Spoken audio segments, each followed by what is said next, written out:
Well, howdy do. I've got my last my last Urban Chestnut beer. What did I do with it? There it is. It came in this, they call it a Euro crate. St. Louis IPA, STLIPA they call it. They do refer to it as a double IPA, but we'll talk about that later. It comes in this box, holds 9 bottles, runs $18 for the 9 bottles. They typically run about $10 a 4-pack, so that's not a bad deal, keeping in mind that these aren't 12-ounce bottles. These are 16.9-ounce bottles. We call them Euro bottles, so there you go. Oh yeah, the aromas are beautiful. I'm going to read just a touch from their website so we're all on the same page here. It's 8%, 60 IBUs. Yes, they do call it a double IPA, although statistically it only has 60 IBUs. The malts are Pale Ale and Munich malt. The hops are U.S. Cascade, U.S. Tettnang, U.S. Chinook, U.S. Columbus, U.S. Willamette, and U.S. Mount Hood. This is part of the Revolution series. It's number 3, part of the Revolution series because it's not a traditional style. There you go. Yeah, you know, statistically, a lot of you are going to say, yeah, you know, a double IPA really ought to be 880 at minimum. But, and I would agree with that, until I tasted it.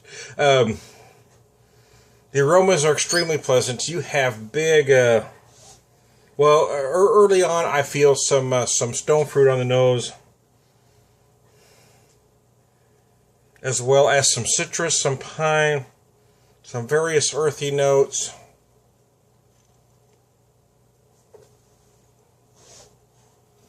I've had 3 different IPAs from them, 2 from their mix pack, and then this one. There are some similarities, there are some differences. You can kind of see, you know, certain brewers tend to work the same way. They don't usually go way out of the box in everything they do.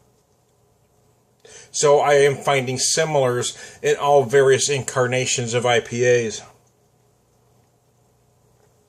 And I didn't find anything on their website that shows any beer that they have that's over 60 IBUs, which is rather unusual in today's, you know, seriously hoppy craft beer market.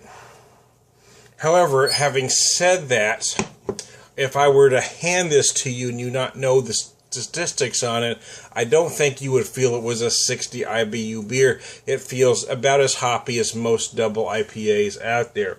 It's possibly more balanced than many, but there is a lot of hoppiness to go around.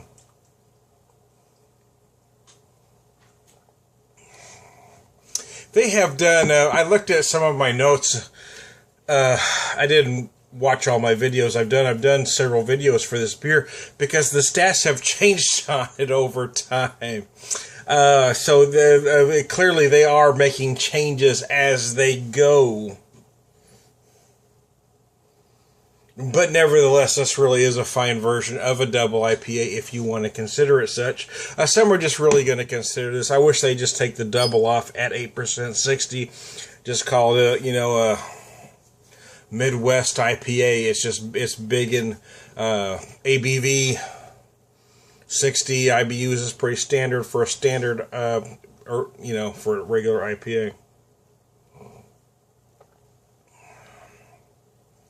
But there is a lot of lingering bitterness going on. So again, I think if you didn't know the stats, you might think it was actually more than the 60. But then again, it's still, I don't know if it really feels as like a double IPA as a lot of what double IPAs are on the market these days. But having said all that, I mean, this really is a brilliant beer. Everything about it works. It's balanced, it's hoppy, the flavors work well together. It is a top quality IPA or double IPA.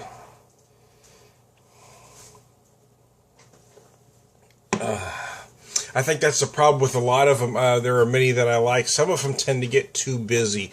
They tend to throw too much in there, and sometimes you have competing flavors. What you've got with this one is you've got everything working together very harmoniously. It is a very likable IPA or double IPA.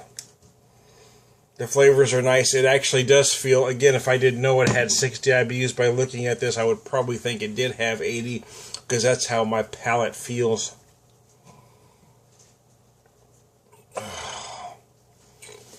But again, the balance is perfect. It's a nice medium-bodied double IPA. That's a little big. It's a little sweet. It's a tad sticky early on, but then dries up beautifully at the end with the right amounts of citrus, some pine. I'm feeling a little bit of grapefruit. I'm feeling some tangerine for sure. Certainly getting some pine. Anyways, I'm Tony Beer Whisperer. We'll talk at you later.